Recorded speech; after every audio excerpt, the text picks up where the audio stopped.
சென்னையில் GeM granites என்கிற நிறுவனத்திற்கு சொந்தமான இடங்களில் வருமான வரித்துறை அதிகாரிகள் சோதனை மேற்கொண்டு வருகின்றனர். கூடுதல் தகவல்களை எமது செய்தியாளர் சரவணன் வழங்க கேட்கலாம். சரவணன், வணக்கம். விவரங்கள் என்ன?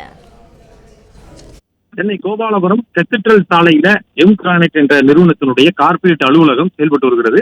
இந்த அலுவலகத்துல 10க்கும் மேற்பட்ட வருமான வரித்துறை அதிகாரிகள் தற்பொழுது சோதனையில் ஈடுபட்டு வருகிறார்கள்.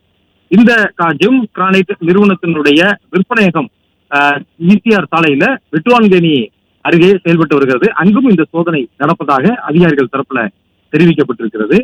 இதே போன்று இந்த கிரானைட் தொழில் தொடர்புடைய இந்த ஜெம் கிரானைட் நிறுவனம் மற்றும் அதன் வீரமணி என்பவரால் தொடங்கப்பட்டு இந்த நிறுவனம் மிகப்பெரிய நிறுவனங்கள் இந்த கிரானைட் விற்பனை மற்றும் ஏற்றுமதி செய்யக்கூடிய ஒரு நிறுவனமாக செயல்பட்டு வருகிறது. இந்த நிறுவனங்களில் இந்த சோதனை வரி ஏய்ப்பு புகாரின் அடிப்படையில் நடத்தப்படுவதாக வருமான வரித்துறை அதிகாரிகள் தெரிவித்திருக்கிறார்கள். மற்றும் இந்த நிறுவனத்தினுடைய நிறுவனர்கள் மற்ற பிற இயக்குநர்களான அவர்களுடைய வீடுகளிலுமே இந்த சோதனை நடத்தப்பட்டு வருகிறது.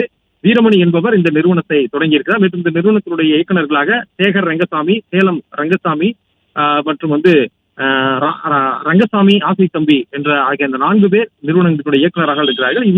இவர்கள் இடங்களிலும், அதாவது இவர்கள் வீடுகளிலும் இந்த சோதனை நடப்பதாக வருமான வரித்துறை அதிகாரிகள் தரப்புல தெரிவிக்கப்பட்டிருக்கிறது.